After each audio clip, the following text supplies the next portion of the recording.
करेंगे वाराणसी का, जहां सीएम योगी आदित्यनाथ Y20 शिखर सम्मेलन में शिरकत करने के लिए पहुंचे हैं और सुनवाते हैं कि वो क्या कुछ कह रहे हैं। प्राचीन काल से ही धर्म और अध्यात्म की नगरी होने के साथ ही भारत की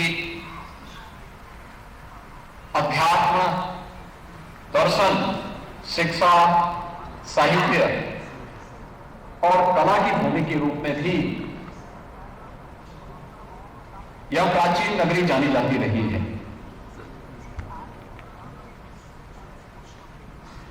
यह हमारा सौभाग्य है कि वाराणसी उत्तर प्रदेश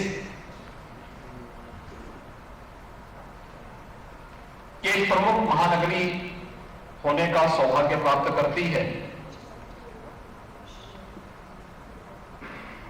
इसने न केवल उत्तर प्रदेश की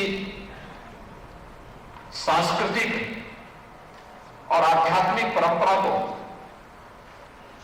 बल्कि कला, संगीत और शिक्षा की एक प्रमुख नगरी के रूप में भी वाराणसी और उत्तर प्रदेश के अन्य अनेक नगरों को यह सौभाग्य प्राप्त हुआ है कि वह भारत की हृदय स्थल के रूप में अपनी एक पहचान बनाने में सफल हुए हैं। वाराणसी हमारे लिए महत्वपूर्ण इसलिए भी है कि भगवान बुद्ध ने अपना पहला उपदेश इसी नगरी के सारनाथ में दिया था, जो आज भी दुनिया के बौद्ध अनुयायियों के लिए अत्यंत ही पवित्र और आकर्षण का केंद्र बना हुआ है। यह साथियों, हम सब जानते हैं कि अपनी सांस्कृतिक विविधता और एकता के कारण भारत दुनिया के अंदर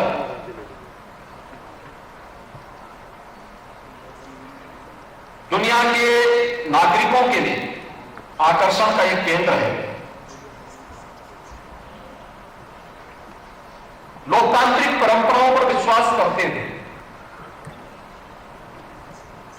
भारत के अंदर 140 करोड़ की आबादी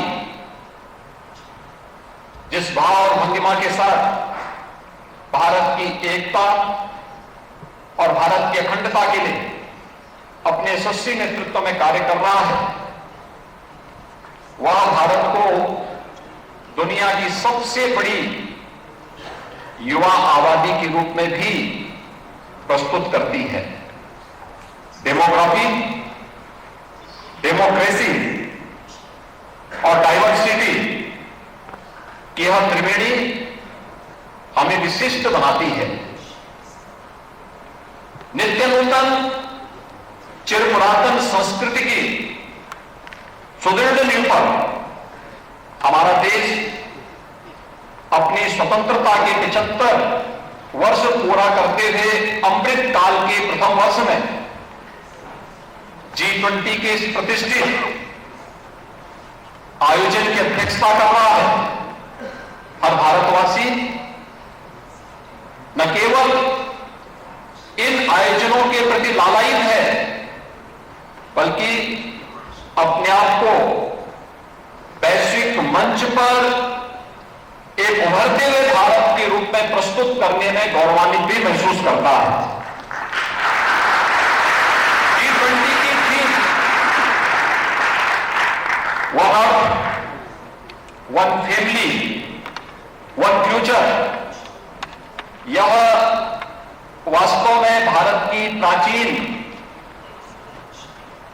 उस व्यवस्था को प्रस्तुत करता है जिसने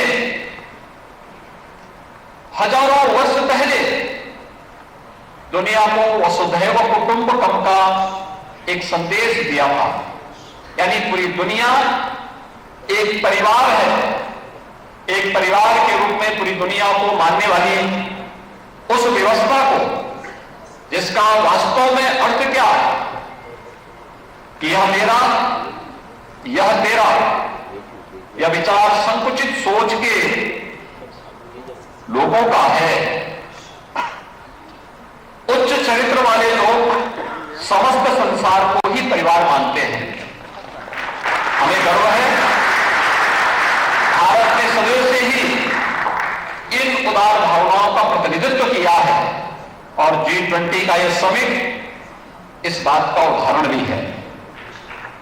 हमारे युवा आने वाले समय के नीति नियंता हैं और इसीलिए विश्व मानवता के बेहतर भविष्य के लिए वर्तमान में किए जा रहे विमर्श में उनकी भागीदारी अत्यंत महत्वपूर्ण है।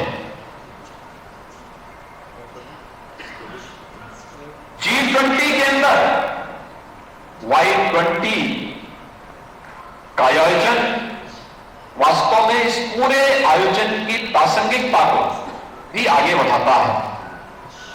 यह सम्मेलन इस वैचारिक यात्रा की परिणति का प्रतीक है, जो दुनिया के सभी कोनों से आए हुए युवाओं के सामूहिक प्रयास से कई माह पूर्व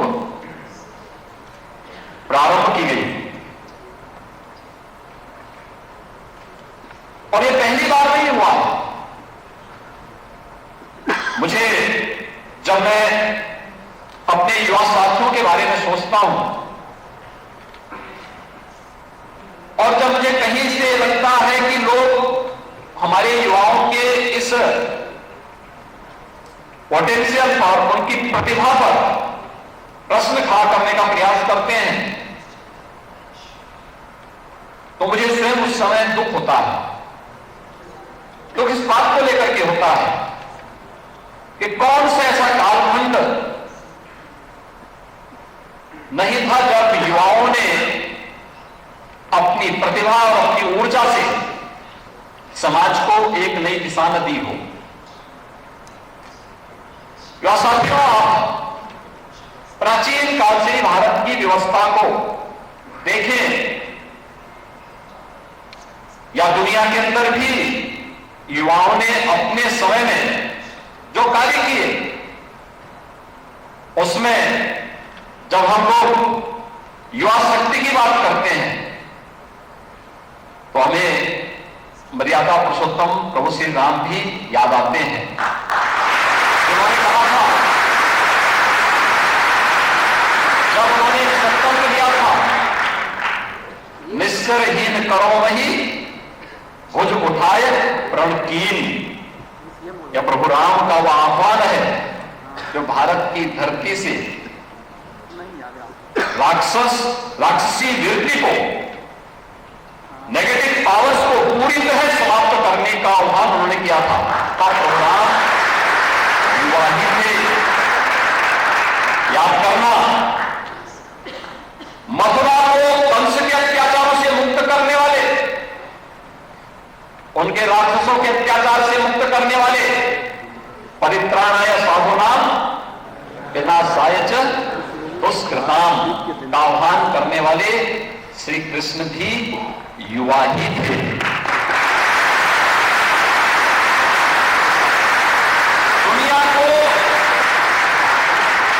दुनिया को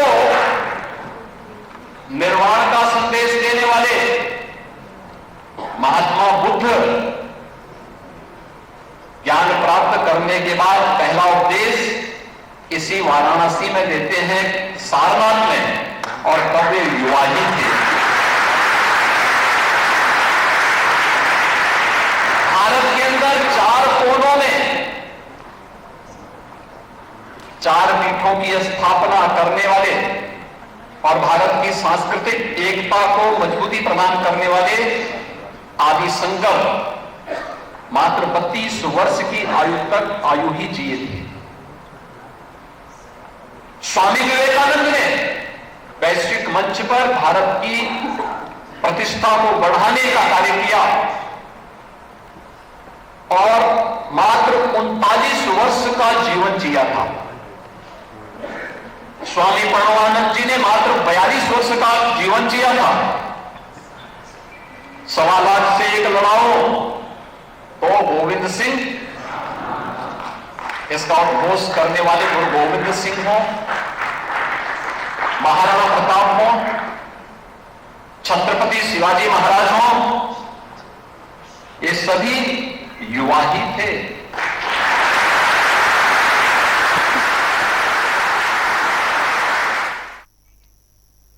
और इसी बीच एक बड़ी खबर का रुख कर लेते हैं। बड़ी खबर, बड़ी जानकारी नोएडा से सामने आ रही है। गृह मंत्री अमित शाह नोएडा के दौरे पर रहने वाले हैं और नोएडा और ग्रेटर नोएडा के कार्यक्रमों में शिरकत करेंगे गृह मंत्री अमित शाह। ग्रेटर नोएडा सीआरपीएफ के ग्रुप सेंटर में पौधारोपण भी करेंगे।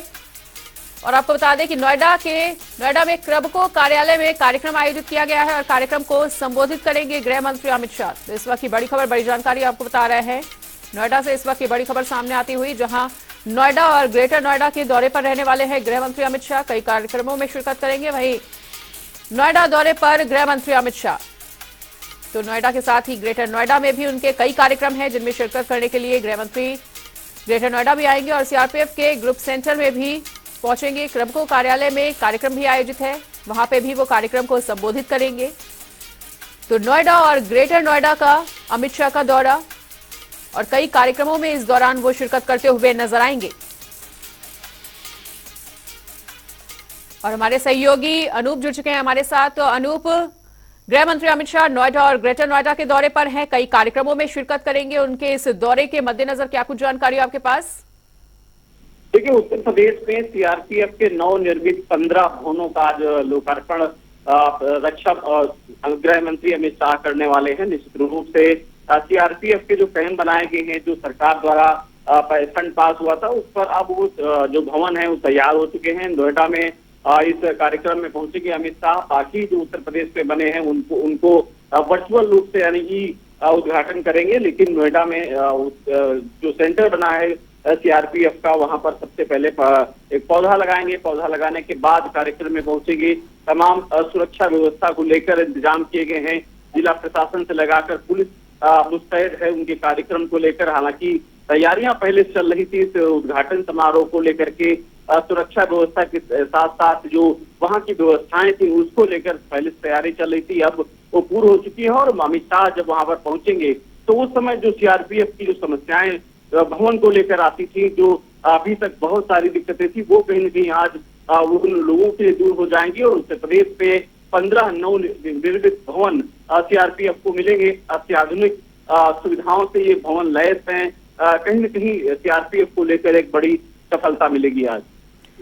बिल्कुल अनूप, तो सीआरपीएफ को लेकर तो सफलता मिलेगी ही और उन्हें ये बड़ी सौगात भी मिलने जा रही है। लेकिन अगर नोएडा और ग्रेटर नोएडा की बात करें अनूप, तो ये वो शहर है जिसमें विकास की एक नई इबारत लिखी जा रही है अब।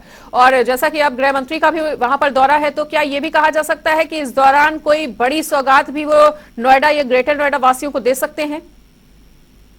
तो बिल्कुल कहा जा सकता है। नोएडा और ग्रेटर नोएडा एक इंडस्ट्रियल एरिया का हब भी है। आपने देखा पिछले समय में देश का सबसे बड़ा डाटा सेंटर ग्रेटर नोएडा में है।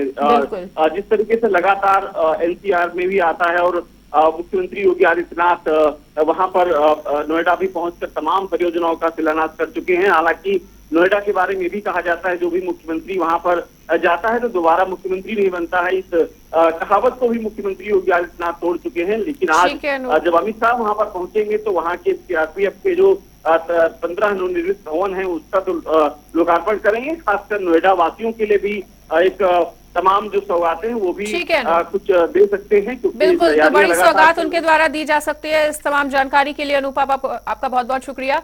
तो ये बड़ी खबर आपको बता रहे थे, जहां नोएडा और ग्रेटर नोएडा के दौरे पर है गृह मंत्री अमित शाह और इस दौरान वो क्रबको कार्यालय के कार्यक्रम में भी शिरकत करने के लिए पहुंचेंगे।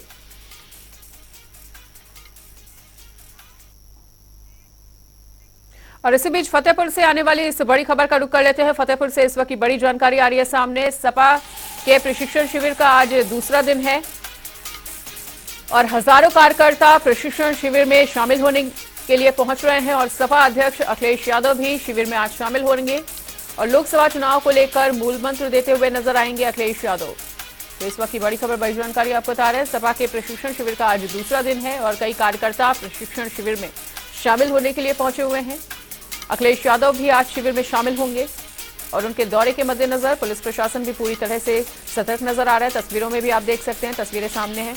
सपा का प्रशिक्षण शिविर का आज दूसरा दिन, कार्यकर्ताओं में काफी ज्यादा उत्साह है। अखिलेश यादव आज उनके बीच पहुंचेंगे और लोकसभा चुनाव को लेकर मूल मंत्र देते हुए नजर आएंगे। तो अपने प्रिय नेता को अपने बीच देखने के लिए सपा कार्यकर्ताओं में काफी ज्यादा उत्साह देखने को मिल रहा है और सपाई उनके आने का बेसब्री से इंतजार भी कर रहे हैं। वहीं पूरे कार्यक्रम को देखते हुए पुलिस प्रशासन भी अलर्ट मोड पर है। तो फतेहपुर दौरे पर रहने वाले हैं अखिलेश यादव, प्रशिक्षण शिविर में शामिल होने के लिए पहुंचेंगे और लोकसभा चुनाव को लेकर सपाइयों को मंत्र भी देंगे।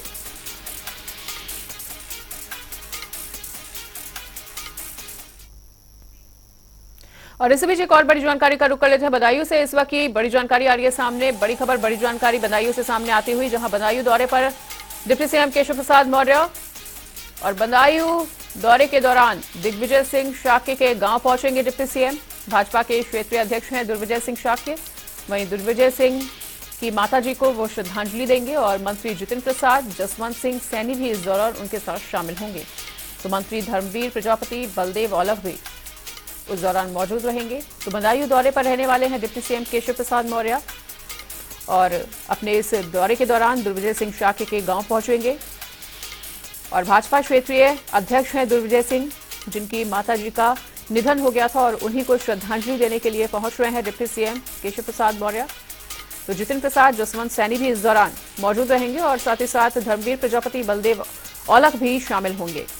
तो बदायूं दौरे पर डिप्टी सीएम केशव प्रसाद मौर्य दुर्विजय सिंह शाक्य के गांव पहुंचने का आज का उनका स्केड्यूल रहने वाला है और भाजपा क्षेत्रीय अध्यक्ष हैं दुर्विजय सिंह, जिनकी माता के निधन के बाद भाजपा कार्यकर्ताओं में शोक की लहर है और उन्हीं को श्रद्धांजलि देने के लिए आज बदायूं आएंगे डिप्टी सीएम। और जितिन प्रसाद, जसवंत सैनी भी उनके साथ मौजूद रहेंगे और धर्मवीर प्रजापति, बलदेव औलख भी उनके साथ शामिल होंगे।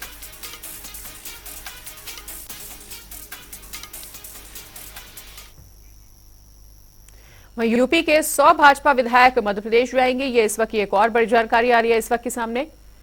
तो यूपी के 100 भाजपा विधायक मध्य प्रदेश पहुंचते हुए नजर आने वाले हैं। पार्टी के लिए चुनावी सर्वे करने जाएंगे विधायक और मौजूदा स्थिति का आकलन भी करेंगे। तो आकलन कर केंद्रीय नेतृत्व को रिपोर्ट भी उनके द्वारा सौंपी जाएगी और केंद्रीय नेतृत्व को रिपोर्ट देंगे ये तमाम विधायक। तो यूपी के 100 भाजपा विधायक मध्य प्रदेश जा रहे हैं और पार्टी के लिए चुनाव के लिए सर्वे करने जाएंगे, मौजूदा स्थिति का आकलन भी करेंगे। और एक बार फिर से रुक कर लेते हैं अनूप का, हमारे सहयोगी हमारे साथ जुड़ चुके हैं। तो अनूप, यूपी के 100 विधायक एमपी जाएंगे और पार्टी के लिए चुनावी सर्वे करेंगे, क्या कुछ जानकारी आपके पास? देखिए, उत्तर प्रदेश के 100 विधायक आज मध्य प्रदेश जाएंगे। इनको जिम्मेदारी सौंपी गई है कि मध्य प्रदेश में जाकर हर एक विधायक को एक विधानसभा क्षेत्र दिया जाएगा। वहां पर जाकर के भारतीय जनता पार्टी की थाह नापेंगे और भारतीय जनता पार्टी के लिए माहौल बनाएंगे। इतना ही नहीं, वहां की लोग क्या सोचते हैं, क्या वहां का माहौल है भारतीय जनता पार्टी के पक्ष में है या पक्ष में नहीं है, इन सब रिपोर्ट को इकट्ठा भी करेंगे और केंद्रीय नेतृत्व को सौंपेंगे। निश्चित रूप से आप ये कहा जा सकता है कि मध्य प्रदेश छत्तीसगढ़ में विधानसभा 2023 का चुनाव होने वाला है। ऐसे में भारतीय जनता पार्टी अपनी जमीनी हकीकत को परखेगी अपने विधायकों के साथ साथ, उसके साथ ही आगामी होने वाले जो चुनाव हैं उनको लेकर अपनी कमी को कैसे दूर किया जाए, इसको आकलन को लेकर के। यही वजह है कि उत्तर प्रदेश से जो 100 विधायक हैं भेजे जा रहे हैं दूसरे राज्य में, ताकि वहां पर जो स्थिति है, वर्तमान हालात हैं, वो सही रिपोर्ट मिल सके। वहां जो माहौल है भारतीय जनता पार्टी का, वो यहाँ के जो विधायक हैं भारतीय जनता पार्टी के लिए माहौल बनाएंगे, वहां की धार नापेंगे और एक सर्वे लेकर के कि जो सरकार की योजनाएं जो केंद्र सरकार की, राज्य सरकार की हैं, वाकई धरातल पर उतरी हैं या नहीं उतरी हैं, वहां के लोग की मंशा क्या है, क्या चाहते हैं, इन सब चीजों को रिपोर्ट एक सप्ताह में बनाकर केंद्रीय नेतृत्व को सौंपेंगे। उसके बाद केंद्रीय नेतृत्व फैसला लेगा। हालांकि मध्य प्रदेश की भारतीय जनता पार्टी की जो सूची है वो जारी हो चुकी है तमाम सीटों के लिए। अमूमन ये देखने को मिलता है भारतीय जनता पार्टी जब नामांकन के 1-2 दिन रह जाते हैं वो तब सूची आती है, लेकिन इस बार मध्य प्रदेश में भारतीय जनता पार्टी ने पहले ही मैदान में अपने प्रत्याशियों को उतार दिया है। निश्चित रूप से उन प्रत्याशियों की अग्नि परीक्षा तो होगी ही, लेकिन इस रिपोर्ट से एक बार साफ हो जाएगा कि मध्य प्रदेश में भारतीय जनता पार्टी की क्या स्थिति है। और आपने देखा होगा कि भारतीय जनता पार्टी अपना डैमेज कंट्रोल किस तरीके से सुधारती है और यही वजह है कि जो 100 विधायक जाएंगे इसके रिपोर्ट के बाद केंद्रीय नेतृत्व निर्णय लेगा कि आगे क्या कुछ मध्य प्रदेश में तब्दीली करने वाली है या कोई प्रत्याशी बदलने की आवश्यकता है या वहां की जनता का मूड क्या है। इन सब तमाम जानकारी जब रिपोर्ट सौंपने के बाद मिलेगी केंद्रीय नेतृत्व का क्या फैसला होगा। तो जनता की नब्ज को टटोलने का भी काम करेंगे ये 100 विधायक और इसी तमाम जानकारी के लिए आपका बहुत बहुत शुक्रिया। यूपी के 100 विधायक एमपी जाएंगे और पार्टी के लिए वो चुनावी सर्वे करेंगे। और अब लोग कर लेते हैं 2 मिनट में 10 बड़ी खबरों का। कानपुर की कोर्ट ने सुनाया ऐतिहासिक फैसला। पॉक्सो आरोपी को 20 वर्ष की सजा सुनाई गई है। जज की हो रही है तारीफ। हमीरपुर में चिकन पॉक्स के तेजी से बढ़ रहे हैं मामले। वहीं 3 मासूमों की मौत। ग्रामीणों में फैली दहशत। हमीरपुर में संदिग्ध अवस्था में मिला एक युवक का शव। इलाके में फैली सनसनी। युवक की शिनाख्त में जुटी हुई है पुलिस। लखीमपुर खीरी में गैस सिलेंडर में ब्लास्ट। वहीं 2 की मौत, 6 घायल। परिजनों में मचा है कोहराम। कांग्रेस ने अजय राय को बनाया प्रदेश अध्यक्ष। वहीं कार्यकर्ताओं में खुशी की लहर। एक दूसरे को खिलाई मिठाइयां। रायबरेली में नशे में धुत युवती ने काटा हंगामा। वहीं बीच रोड पर लोगों पर बरसाए पत्थर। पुलिस ने युवती को किया है गिरफ्तार। रायबरेली में ग्रामीणों ने किया विरोध प्रदर्शन। वहीं चकबंदी के खिलाफ ग्रामीणों का विरोध। जिला प्रशासन के विरोध में लगाए नारे। सहारनपुर में बच्चा चोरी के मामले में 2 महिलाएं गिरफ्तार। वहीं मोहाली से मिला बच्चा। मां बाप ने पुलिस का जताया आभार। अमेठी में तालाब में डूबने से एक युवक की मौत। वहीं परिजनों में मचा कोहराम। पुलिस ने शव का कराया पोस्टमार्टम। फिरोजाबाद में महिला के साथ दुष्कर्म। वहीं 3 आरोपियों के खिलाफ थाने में दी गई है तहरीर। जांच में जुटी हुई है पुलिस।